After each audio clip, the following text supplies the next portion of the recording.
Chief of defence staff general Anil Chauhan, हमारे सारे जनप्रतिनिधिगण Shri Mahesh Trivedi, Shrimati Nirmala Katiyar, Shri Surendra Maithani, Shri Saroj Puri, Rahul Sunkar, Shri Prakash Pal, air marshal Vibhas Pandey, AOC in maintenance command, major general Vinod Kumar, senior veterans और वीर नारियां नहीं है, मीडिया के मित्रों, देवियों और सज्जनों, वेटरन्स डे पर आज यहाँ आप सबके बीच आना मेरे लिए बेहद ही खुशी का क्षण है। सबसे पहले मैं यहाँ उपस्थित हमारे सारे वेटरन्स तथा आप सभी बहनों भाइयों को मकर संक्रांति की ढेर सारी शुभकामनाएं देता हूँ।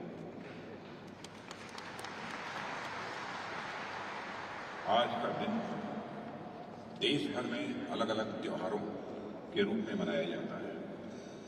कुछ जगहों पर यह खिचड़ी के नाम से जाना जाता है, तो कुछ जगह मकर संक्रांति के नाम से, कुछ स्थानों पर लोहड़ी के नाम से जाना जाता है। असम जैसे क्षेत्रों में इस समय बिहू फेस्टिवल का आयोजन किया जाता है। कहीं पर इस समय पोंगल, तो कहीं लोहड़ी का आयोजन किया जाता है। देश भर में इसके नाम और स्वरूप भले ही अलग अलग हो, लेकिन आज के दिन उल्लास पूरे देश में एक जैसा रहता है। इसलिए इस मंच से मैं आज के दिन उत्सव मनाने वाले हर भारतीय को अपनी तरफ से ढेर सारी हार्दिक शुभकामनाएं देता हूं। साथियों, यह किसी कॉन्फिडेंस से कम नहीं है कि हम अपने यंग सर्विसमैन यानी वेटरन्स के सम्मान के लिए कानपुर जैसी जगह पर एकत्रित हुए हैं। इस देश के सैन्य इतिहास की श्रेणी में कानपुर एक अपना अलग महत्व रखता है। 1857 में जब भारत के स्वतंत्रता संग्राम की शुरुआत हुई, तो उस वक्त पेशवा नाना साहेब ने कानपुर के विठूर से ही विद्रोह का नेतृत्व किया था। और जब नाना साहब का जिक्र आता है, तो उनके सेनापति तात्या टोपे का जिक्र भला कैसे न हो। इन दोनों वीरों की वीरता की कहानी विठूर और कानपुर तो क्या, सारे देश के बच्चे बच्चे के जुबान पर होती है। स्वतंत्रता संग्राम के दौरान नेताजी सुभाष चंद्र बोस ने जिस आजाद हिंद फौज का गठन किया, उसकी पहली महिला कैप्टन लक्ष्मी सहगल जी का भी कानपुर से बड़ा आत्मीय नाता रहा है। उन्होंने तो अपने जीवन का आखिरी क्षण भी कानपुर में ही बिताया था। सिर्फ सैन्य क्षेत्र में ही नहीं, बल्कि भारत के स्वतंत्रता संग्राम के दौरान स्वराज की भावना जगाने में भी कानपुर का एक विशेष योगदान रहा है। आप सब तो जानते ही हैं कि श्री श्यामलाल गुप्त पार्षद ये भी कानपुर के ही रहने वाले थे, जिन्होंने यही विश्व तिरंगा प्यारा, झंडा ऊंचा रहे हमारा जैसे गीत की रचना करके देश के बच्चे बच्चे के हृदय में हमारे तिरंगे झंडे के प्रति एक प्रेम पैदा किया। हृदय से अटल बिहारी वाजपेयी जी का भी कानपुर से एक विशेष जुड़ाव रहा है। अपने जीवन का एक बड़ा समय उन्होंने कानपुर में ही गुजारा। मास्टर्स की शिक्षा भी उन्होंने यही से ग्रहण की थी, और एक तरह से कहें तो राजनीति में भी उनका प्रवेश कानपुर से ही हुआ था। कानपुर एक ऐसा शहर है जो न जाने कितने महान विभूतियों के उदय का साक्षी रहा है। इसलिए ऐसे शहर में आज अपने भूतपूर्व सैनिकों का सम्मान करना निश्चित रूप से मेरे लिए तो गर्व का विषय है, लेकिन हम सभी जो मंच पर बैठे हैं सबके लिए यह गर्व का विषय है। साथियों, आज हम अपने यंग सर्विसमैन यानी वेटरन्स के बीच मौजूद हैं। यह कई सारे सिविलियंस भी उपस्थित हैं। मैं खुद भी एक सिविलियन हूं, लेकिन छात्र जीवन में एनसीसी के माध्यम से या फिर उत्तर प्रदेश के मुख्यमंत्री के रूप में, फिर जब केंद्र में हमारी सरकार आई तो देश के गृह मंत्री के रूप में, और विशेषकर रक्षा मंत्री के रूप में तो सशस्त्र बलों के साथ मेरा बड़ा ही आत्मीय रिश्ता रहा है। कई बार तो मुझे ऐसा लगता है कि मेरे पिछले जन्मों के कुछ संचित पुण्य होंगे कि मुझे हमारे सैनिकों के साथ इतना आत्मीय संबंध बनाने का अवसर मिला है।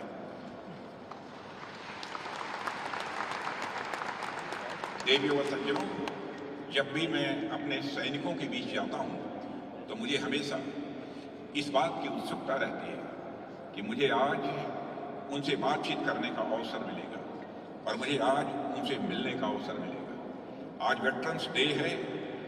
आज भी जब मैं आप सबके बीच यहाँ उपस्थित हूँ तो मुझे उस कृतज्ञता की अनुभूति हो रही है जो इस देश के नागरिकों को अपने सैनिकों के प्रति स्वाभाविक रूप से होती है। इस देश का हर नागरिक, चाहे वह किसी भी क्षेत्र से संबंधित हो, अपने सैनिकों के प्रति एक स्नेह रखता है। इसलिए आज वेटरन्स डे के अवसर पर मैं कृतज्ञ राष्ट्र की तरफ से अपने सभी पूर्व सैनिकों को देश की उनकी सेवा के लिए नमन करता हूं।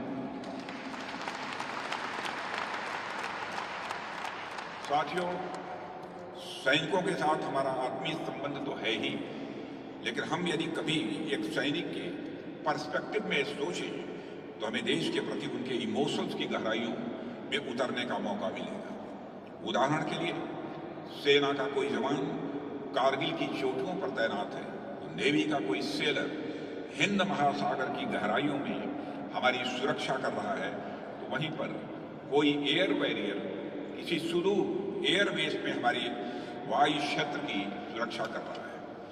कई बार मैं ये कल्पना करता हूँ कि जब यह सैनिक अपने कर्तव्य का निर्वाह कर रहे होते हैं तो उन्हें यह खतरा तो बना ही रहता है कि दुश्मन की कोई गोली कभी भी और कहीं से भी आ सकती है और उनके प्राण ले सकती है। स्वाभाविक है कि सशस्त्र बलों का जो कर्तव्य है, उनका कर्तव्य ही कुछ ऐसा है कि उनका प्रतिपल मृत्यु से आमना सामना होता ही है। आप एक आम नागरिक को देखें, वह सड़क पर चल रहा हो, उसके बगल से कोई बहुत तेज गति से गाड़ी निकलकर चली जाए, वह एक तरह से सदमे में आ जाता है। यदि यह गाड़ी थोड़ी सी और दाएं तरफ होती या बाईं तरफ होती तो शायद उसका जीवन समाप्त हो गया होता। वह कई दिन तक इसी सोच में पड़ा रहता है। लेकिन आप उस सैनिक के बारे में सोचिए जिसका सामना हर पल मृत्यु से हो रहा है, तो उसके अंदर एक मनोवैज्ञानिक दबाव तो आता ही होगा। साथियों, उस सैनिक के मन में अपने अस्तित्व को लेकर कभी कभी यह सवाल तो आता ही होगा कि आखिर मैं कौन हूं और मैं ऐसा क्यों कर रहा हूं, मैं क्यों हमेशा अपने जीवन को मैं दांव पर लगा रहा हूं। पैसे के लिए कोई भी व्यक्ति प्राण देने का खतरा उठाए, ऐसा तो आमतौर पर देखने को नहीं मिलता है, क्योंकि आप चाहे कितना भी पैसा कमा लें, यदि आपका जीवन ही नहीं रहेगा तो आप उस पैसे का करेंगे क्या। इसलिए पैसे का रोल तो यहाँ पर है ही है नहीं, इसलिए पैसे का रोल तो यहाँ पर है ही नहीं। इसलिए मैं कभी कभी यह कल्पना करता हूँ कि वह सैनिक जिसका रोज मृत्यु से सामना हो रहा है, वह आखिर अपने को कैसे मोटिवेटेड रखता होगा और क्या सोचता होगा। क्या वह उस समय सिर्फ अपने परिवार की सुरक्षा के बारे में सोच रहा है? क्योंकि यदि वह अपने परिवार की सुरक्षा के बारे में ही सोच रहा होता तो वह सेना में क्यों आता? वो अपने परिवार की सुरक्षा अपने परिवार के बीच रहकर ज्यादा अच्छे तरीके से कर सकता है। क्या वह अपने जात या अपने पंथ की सुरक्षा के बारे में सोच रहा होगा? यदि वह अपने जात पंथ के लिए सोच रहा होता तो अपने क्षेत्र में रहकर उनके लिए वह काम करता। वह सैनिक वहां पर खड़ा होकर क्या सोचता होगा और वह किनके लिए अपने प्राण दांव पर लगा रहा है। साथियों, मुझे ऐसा लगता है कि उस समय एक सैनिक परिवार जाति और पंथ जैसी सोच से कहीं ऊपर उठकर पूरे राष्ट्र के बारे में वह सोचता है। वह जानता है उसकी जाति, उसके परिवार व उसके पंथ, इन सब का अस्तित्व इस राष्ट्र के अस्तित्व से है। यदि यह राष्ट्र सनातन रहा तो यह सारी चीज भी सनातन रहेगी, यानी नित्य नूतन और चिर पुरातन रहेगी। इसलिए इस राष्ट्र के अस्तित्व को बनाए रखने के लिए, इस राष्ट्र की जीवंतता को बनाए रखने के लिए उसे वह नैतिक बल मिलता है जिस कारण वह मौत का भी सामना करने को सदैव तैयार रहता है। उस सैनिक का सबसे बड़ा धर्म यह हो जाता है कि मैं रहूं या न रहूं, मेरा देश रहना चाहिए, क्योंकि देश की निरंतरता में वह भी जीवित रहेगा और उसका नाम भी जीवित रहेगा। साथियों, यह तो एक सैनिक के अपने राष्ट्र के प्रति सोच है, जो हमारे समाज व राष्ट्र की निरंतरता को बनाए रखने के लिए अपने भौतिक जीवन तक को कुर्बान करने को सदैव तैयार रहता है। तब प्रश्न यहां यह आता है कि जब एक सैनिक अपने राष्ट्र और समाज की रक्षा के लिए इतना तैयार रहता है, तो एक राष्ट्र और समाज के रूप में हमारी उस सैनिक के प्रति क्या जिम्मेदारियां होनी चाहिए। साथियों, मुझे ऐसा लगता है कि एक राष्ट्र के रूप में हमारा कर्तव्य यह होना चाहिए कि हम उस सैनिक के साथ तथा उसके परिवार के साथ ऐसा व्यवहार करें कि आने वाली कई पीढ़ियों तक जब भी कोई व्यक्ति सैनिक बने तो उसके मन में यह भाव रहे कि यह देश उसे अपना परिवार मानता है। यह देश किसी भी मुसीबत में अकेला हमें नहीं छोड़ने वाला है, यह भाव उसके अंदर होना चाहिए। उसे यह लगे कि उससे पहले जो लोग सैनिक रह चुके हैं और उन्होंने राष्ट्र के लिए जो अपना सब कुछ समर्पित किया, उसके लिए उन्हें पूरा राष्ट्र कृतज्ञता से नमन करता है। हालांकि सरकार पूर्व सैनिकों के प्रति अपने कर्तव्यों का जहां तक हो सकता है निर्वाह करती है। आपने ध्यान दिया होगा कि जब से हम सरकार में आए हैं तब से हमने पूर्व सैनिकों पर विशेष ध्यान देने की कोशिश की है, चाहे वह 1 रैंक 1 पेंशन लागू करने की बात हो, या फिर उनके लिए हेल्थ केयर कवरेज प्रोवाइड करने की बात हो, उनके रीएम्प्लॉयमेंट की बात हो, या फिर समाज में उनके उचित सम्मान की बात हो। हम लगातार अपने वेटरन्स का ख्याल रखने की और ज़्यादा समर्पित होते जा रहे हैं। और साथियों, होना भी ऐसा ही चाहिए। और मैं ऐसा बिल्कुल भी नहीं कह रहा हूँ कि केवल हमारी सरकार ने ही भूतपूर्व सैनिकों को और हमारे रक्षकों को सम्मान दिया है।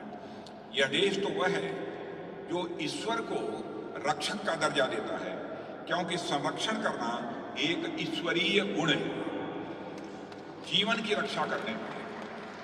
रक्षा करने वाले डॉक्टरों को हमारे यहाँ भगवान के रूप में माना गया है।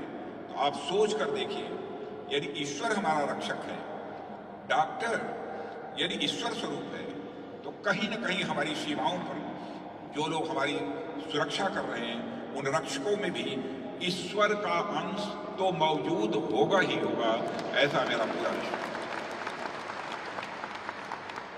इसलिए भूतपूर्व सैनिकों का सम्मान करना तथा उनके परिवार की देखभाल करना यह ईश पूजा से कम नहीं है। साथियों, कोई भी परिवार अपने संसाधनों के अनुरूप ही अपने परिजनों का ख्याल रखता है। ठीक उसी प्रकार एक राष्ट्र भी अपने संसाधनों के अनुरूप अपने भूतपूर्व सैनिकों का भी ध्यान रखता है। जैसे जैसे यह राष्ट्र प्रगति करता जा रहा है, हम अपने भूतपूर्व सैनिकों की वेलबींग की ओर और अधिक कैपेसिटी से और अधिक क्षमता से बढ़ते जा रहे हैं। हम जैसे जैसे विकास के नए आयाम बढ़ते जाएंगे, हमारे संसाधनों में स्वाभाविक रूप से वृद्धि भी होती जाएगी और हम अपने सैनिकों की सेवा और ज़्यादा कर पाएंगे। लेकिन यदि इच्छा शक्ति में कमी होगी तो उसे दूर करने का कोई उपाय नहीं है। इसके लिए दृढ़ इच्छा शक्ति का होना यह आवश्यक है। इसलिए मैं चाहता हूं कि एक राष्ट्र के नागरिक के रूप में हम अपने सैनिकों के सम्मान के लिए अपनी इच्छा शक्ति, अपनी विल पावर को और मजबूत करें। एक सरकार के रूप में हमने सुनिश्चित किया है कि हम अपने भूतपूर्व सैनिकों के सम्मान के लिए प्रतिबद्ध रहें, और वह चीज भारत के नागरिकों में भी रिफ्लेक्ट हो रही है। पिछले कुछ दिनों में मैं कुछ जगहों पर CSR कॉन्क्लेव में गया। वहाँ मेरी उद्योगपतियों से तथा आम नागरिकों के साथ बातचीत हुई और मुझे ऐसे ऐसे उद्योगपतियों से तथा आम नागरिकों से बातचीत करने का मुझे अवसर मिला जो अपनी इच्छा से सेना के लिए कुछ न कुछ वह करना चाहते हैं। मैं गुजरात में अभी हाल में ही 10 दिन या 15 दिन पहले मारुति वीर जवान ट्रस्ट के कार्यक्रम में गया। बहुत ही भव्य कार्यक्रम था। भूतपूर्व सैनिकों के लिए आम जनता में इतना बड़ा उत्साह, जनता की गैदरिंग उस कार्यक्रम में लगभग 10,000 के आसपास थी। जिस मारुति वीर जवान ट्रस्ट के कार्यक्रम में मैं गया था, वहां पर उन्होंने हमारे शहीदों के परिवारों की आर्थिक जरूरतों को ध्यान में रखने के लिए ही एक ट्रस्ट का गठन किया हुआ है। और मैं कई बार एनआरआई से भी मिलता हूं, बस सारे डायमंड व्यवसायी। मैं कई बार एनआरआई से मिलता हूं, वह भी सेना के लिए कुछ न कुछ करना चाहते हैं। मैं यहां पैसे की बात नहीं कर रहा हूं, मैं यहां बात कर रहा हूं इच्छा शक्ति की, विल पावर की। इस देश के नागरिकों के अंदर ऐसी विल पावर है कि वो अपने सैनिकों के लिए तथा अपने रक्षकों के लिए कुछ न कुछ वो करना चाहते हैं। साथियों, इस देश में उद्योगपतियों तथा आम नागरिकों को तो छोड़िए, साहित्यकार तक भी अपनी साहित्यिक रचनाओं से सैनिकों का गुणगान करते हैं।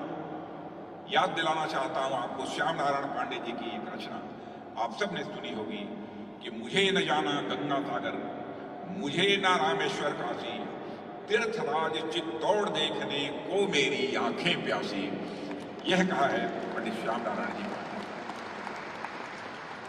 और हमारे भारतीय सैनिकों का शौर्य ऐसा है कि सिर्फ भारत में ही नहीं बल्कि दूसरे देशों में भी उनका सम्मान होता है।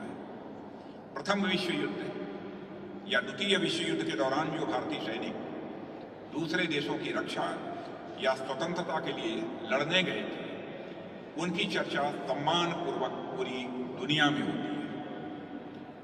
मैं भी कुछ स्थानों पर गया था जहां पर कि हमारे सैनिक जो प्रथम विश्व युद्ध द्वितीय विश्व युद्ध में लड़े थे और शहीद हुए, उनके स्मारक बने हैं।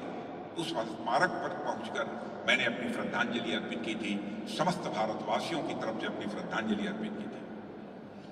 हमारे सैनिकों की बहादुरी, इंटीग्रिटी, प्रोफेशनलिज्म और मानवता की चर्चा तो बाहर में मशहूर है।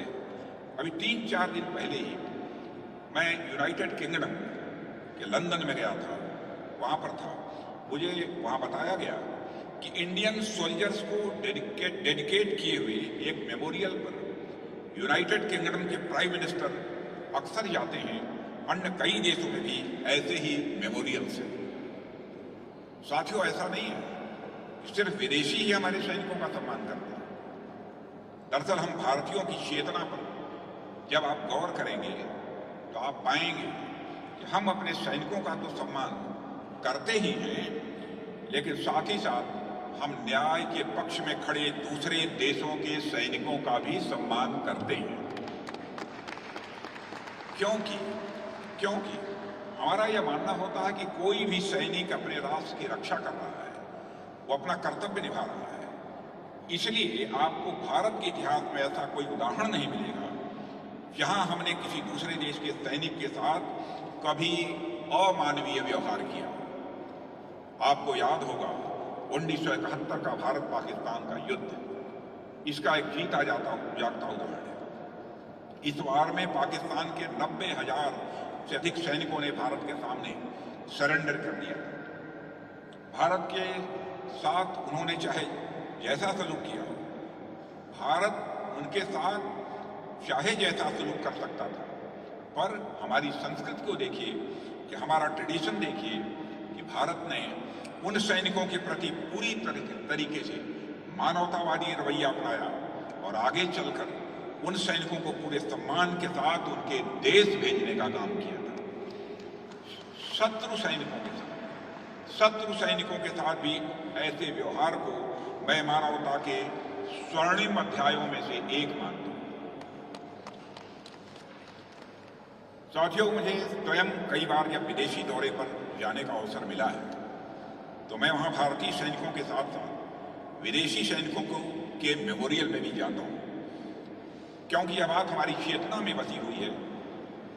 हम किसी भी योद्धा का सम्मान करते हैं, और बात जब भारतीय वेटरन्स की आती है तो उनके लिए सम्मान के साथ साथ अपनापन भी आ जाता है। जिस यूके टूर की बात मैंने अभी आपसे की है, वहां मुझे हाई कमीशन में इंडियन कम्युनिटी के साथ इंटरेक्शन करने का अवसर मिला था। कई सारे वेटरन्स भी मुझे मिलने का अवसर प्राप्त हुआ। वहां भी कृतज्ञता और आत्मीयता से मेरा रोम रोम पुलकित हो गया। इसलिए मैं आयोजकों को विशेष धन्यवाद देता हूं कि उन्होंने हमारे भूतपूर्व सैनिकों के सम्मान में इस सम्मेलन का आयोजन किया है। आज का सम्मेलन नागरिकों के अंदर हमारे सैनिकों के प्रति बढ़ते सम्मान को दिखाता है और अंत में इस विश्वास के साथ कि देश के सैनिकों के प्रति हमारा सम्मान यह लगातार बढ़ेगा और उनके साथ हमारी आत्मीय भावना लगातार मजबूत होगी। मैं इन्हीं शब्दों के साथ पुनः हृदय की गहराइयों से अपने पूर्व सैनिकों के प्रति सम्मान की अभिव्यक्ति करते हुए अपना निवेदन समाप्त करता हूं। जय हिंद।